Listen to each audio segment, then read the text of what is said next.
한 사람의 하루가 있습니다. 아침부터 밤까지 생과사의 경계에서 환자를 붙잡는 사람. 단 1mm의 오차도 허용되지 않는 수술대 위에서 누구보다 차갑고 정확해야 하는 사람. 그는 의사였습니다. 그것도 뇌를 다루는 신경외과 의사였습니다. 그런데 놀라운 건 그가 병원을 떠난 뒤 향한 곳이 휴식처가 아니었다는 것입니다. 그는 산으로 갔습니다. 그것도 평범한 등산이 아니라 사람들이 목숨을 걸고 오른다는 험한 산으로 향했습니다. 왜였을까요?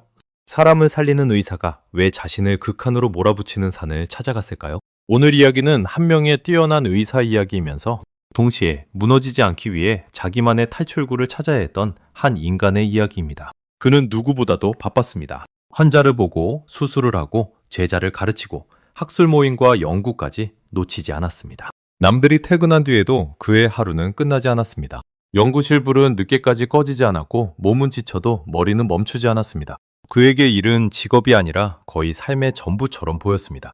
특히 신경외과라는 분야는 그 자체가 극도의 긴장을 요구합니다. 수술 한 번의 결과가 한 사람의 생명과 평생을 바꿔버릴 수 있기 때문입니다. 그는 누구보다 잘 알고 있었습니다. 자신의 손끝이 누군가의 내일을 결정할 수도 있다는 사실을. 그래서 더 쉬지 못했습니다.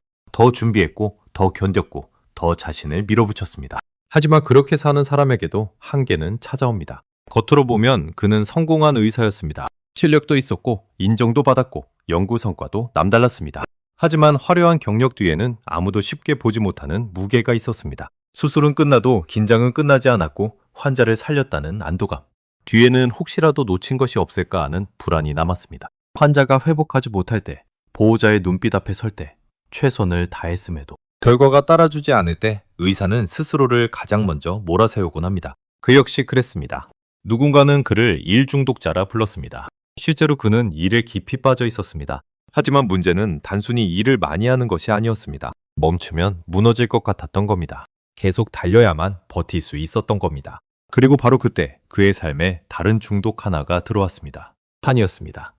처음엔 단순한 취미처럼 보였을지도 모릅니다. 하지만 시간이 갈수록 사는 그에게 취미 이상의 것이 되었습니다. 험한 암벽을 오르고 거친 능선을 넘고 숨이 턱까지 차오르는 고도를 견디는 일. 그것은 분명 고통스러운 일이었습니다. 그런데도 그는 산으로 향했습니다. 왜냐하면 산에서는 병원의 모든 소음이 멀어졌기 때문입니다. 수술 일정도, 논문 마감도, 환자 상태에 대한 압박도 잠시 다른 차원의 일이 되었습니다. 산에서는 오직 한 가지에만 집중해야 했습니다. 지금 내 발을 어디에 딛는가? 지금 내 손을 어디에 거는가? 지금 내 숨을 어떻게 버티는가? 그것은 어쩌면 수술과 닮아 있었습니다.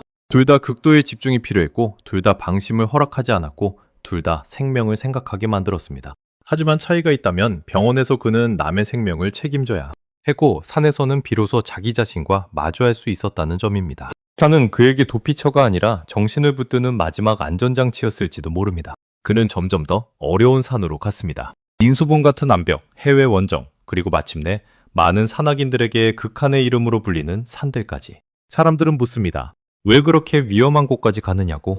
하지만 어떤 사람에게 극한은 파괴가 아니라 정리일 수 있습니다. 머릿속이 너무 복잡할 때, 삶이 지나치게 무거울 때, 사람은 오히려 단순한 세계를 원합니다. 살아남기 위해 한 걸음, 한 호흡, 한 판단에만 집중해야 하는 세계. 그에게 산은 그런 곳이었습니다. 몸은 혹독했지만 오히려 마음은 선명해졌고 병원에서는 느낄 수 없던 종류의 침묵이 그를 다시 숨쉬게 했습니다. 산을 오르는 동안 그는 누구의 명성도 아니고 누구의 기대도 아니고 그저 자기 자신으로 존재할 수 있었을 것입니다. 흥미로운 건 산이 그를 병원에서 멀어지게 만들지 않았다는 점입니다. 오히려 반대였습니다. 산은 그를 다시 병원으로 돌아가게 했습니다. 다시 수술대 앞에 설 수 있게 했고 다시 환자를 마주할 힘을 주었습니다. 그는 일을 버리지 않았습니다. 산 때문에 의사를 포기한 것도 아닙니다. 오히려 산이 있었기에 그는 자기 일의 무게를 끝까지 견딜 수 있었던 것처럼 보입니다. 이것이 이 이야기의 가장 중요한 지점입니다. 사람은 버티기 위해 무조건 더 강해져야만 하는 것이 아닙니다. 어쩌면 자신을 지켜주는 무언가를 반드시 찾아야 하는 것입니다. 누군가에게 그것은 음악일 수 있고 누군가에게는 글쓰기일 수 있고 누군가에게는 기도나 침묵, 또 다른 누군가에게는 산일 수 있습니다. 그에게 산은 상공을 위한 도구가 아니라 붕괴를 막아주는 버팀목이었습니다.